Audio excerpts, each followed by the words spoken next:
नमस्कार बच्चों, BA final semester 5 Hindi में जो रघुवीर साय की पहली कविता है लोकतंत्र का संकट। तो पहले हम इसका सार करते हैं। लोकतंत्र क्या है? लोकतंत्र हमारे लोगों के द्वारा किया गया राज्य है। हमारे भारत देश में लोकतंत्र है। यदि किसी भी व्यक्ति को आपत्ति होती है या किसी के ऊपर संकट आता तो अपनी किसी का अधिकार दबाया जाता है तो अपनी मांग उठा सकता है, समाज में या सरकार के सामने अपने अधिकार के लिए खड़ा हो सकता है।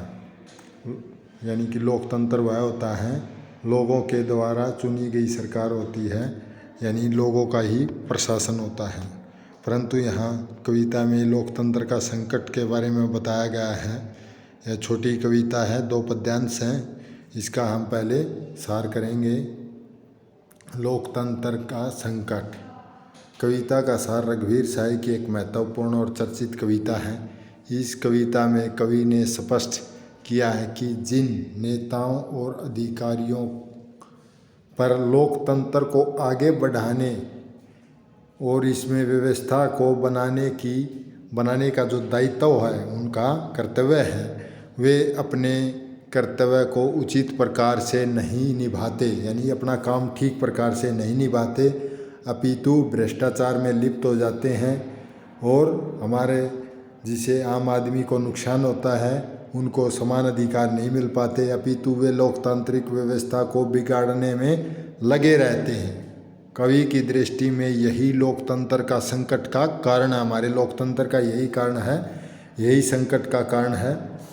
कवि का कहना है कि वर्तमान में लोकतंत्र के व्यवस्थापक अपने पदों पर चुपचाप बैठे हैं।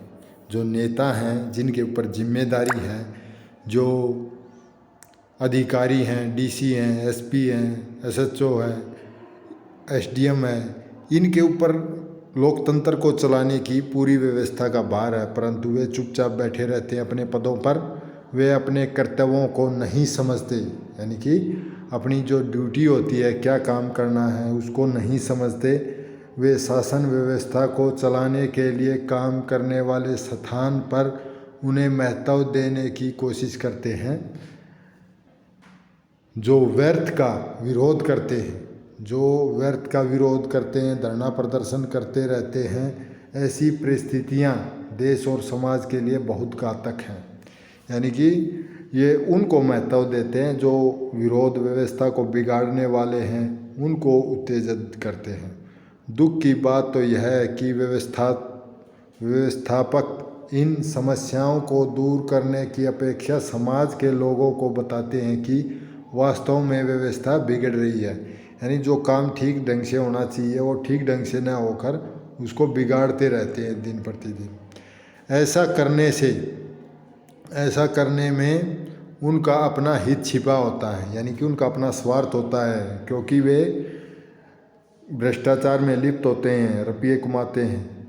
दूसरी ओर कुछ लोग ऐसे भी हैं जो सही अर्थों में व्यवस्था को सुधारने के लिए आवाज़ उठाते हैं, लेकिन उनकी सच्चाई की आवाज़ व्यवस्था को बिगाड़ने वाले के शोर में दब जाती है।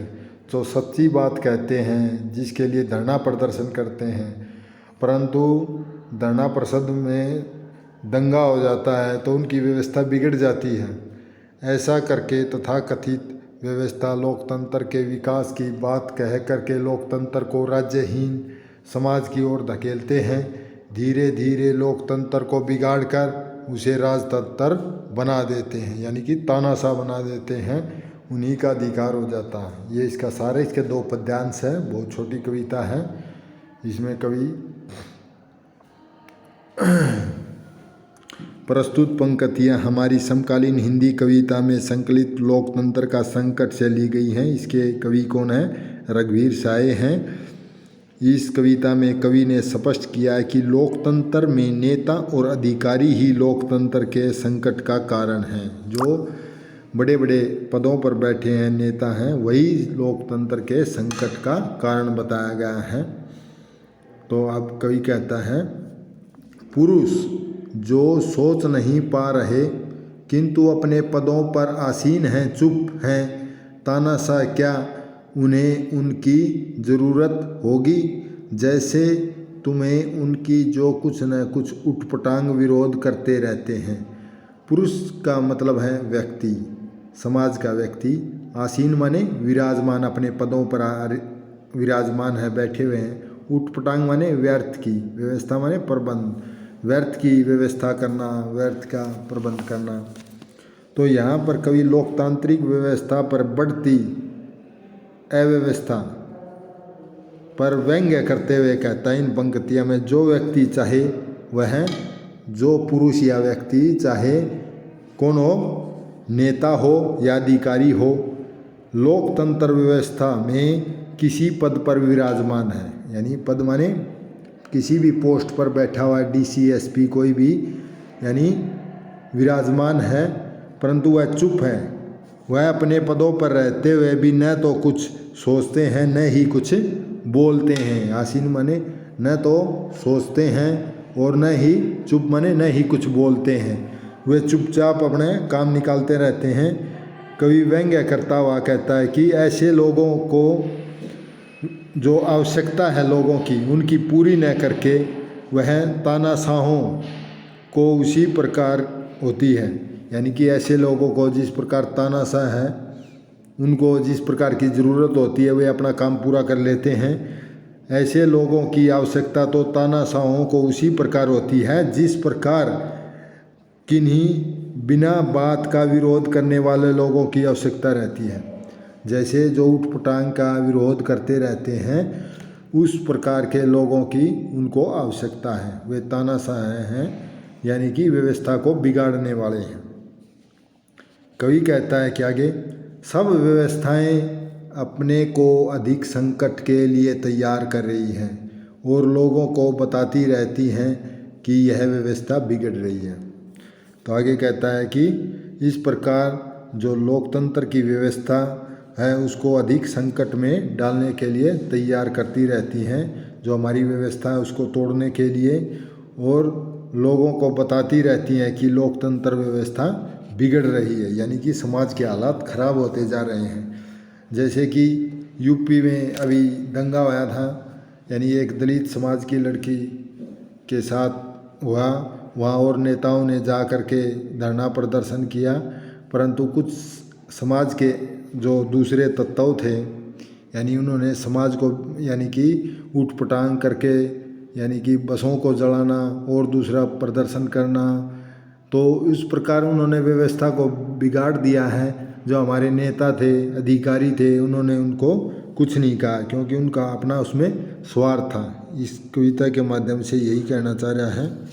भाषा इसकी सहज सरल खड़ी बोली, व्यंग्य पूर्वक खड़ी बोली है, वर्णात्मक शैली है, उदाहरण अलंकार है, प्रसाद गुण है, तत्सम तद्भाव शब्दावली है।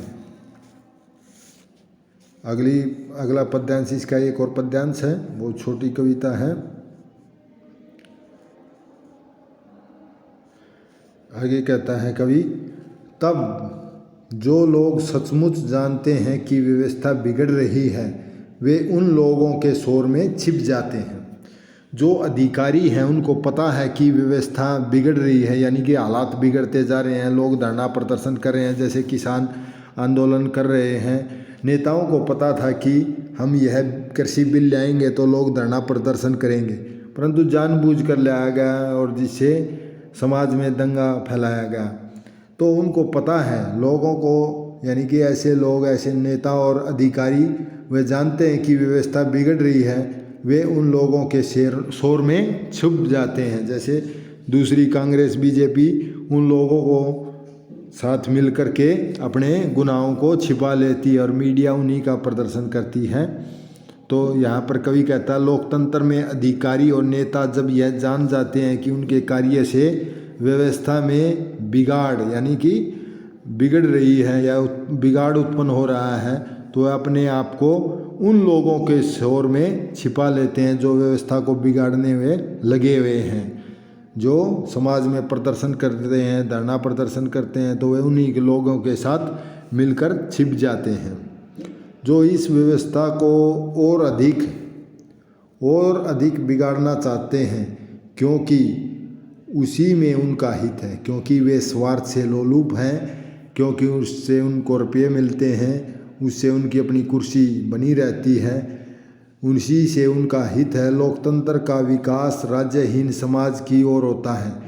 यानी कि लोकतंत्र क्या है? लोकतंत्र में सभी लोगों को समान अधिकार है अपनी आवाज़ उठाने का, परंतु जो असामाजिक तत्व हैं वे अपना स्वार्थ सिद्ध करने के लिए सरकारी संपत्ति को नुकसान पहुंचाते हैं। तो इसीलिए लोकतंत्र में शासक बिगाड़ कर राजतंत्र बनाना चाहते हैं। राजतंत्र माने तानाशाह बनाना चाहते हैं। राजतंत्र है राजा का शासन, एक राजा का शासन। यानी कि यहाँ पर कवि कहता है कि वे इसलिए ऐसा करते हैं क्योंकि वे जानते हैं कि उनके करने से उनकी भलाई है। हित माने उनकी भलाई है, यहाँ पर उनकी भलाई है, यानी कि उनका अपना हित है, अपना हित है। वे ऐसा यानी वास्तव में लोकतंत्र का विकास एक राज्यहीन यानी कि बिखरे हुए समाज को विकास करने की ओर होता है, परंतु वो बिगड़ रहा है। परंतु ये नेता और अधिकारी उसको बिगाड़ रहे हैं। इसलिए लोकतंत्र पर शासन करने वाले नेता लोकतंत्र को बिगाड़ कर राजतंत्र बनाने की कोशिश कर रहे हैं। राजतंत्र का अर्थ है राजा का शासक। जिस प्रकार राजा अपने अधिकार से काम चलाता है, इस प्रकार काम करने की कोशिश कर रहे हैं। यहाँ पर ये समाप्त होता है। इसका विशेष है यानी कि लोकतंत्र की अव्यवस्था के कारण लोकतंत्र के शासक कौन है? नेता हैं। भाषा सहज सरल खड़ी बोली व्यंग्यपूर्ण है। तत्सम तद्भाव शब्दावली है। प्रसाद गुण है और वर्णनात्मक शैली है। मैं आशा करता हूँ आपको समझ में आई होगी। धन्यवाद।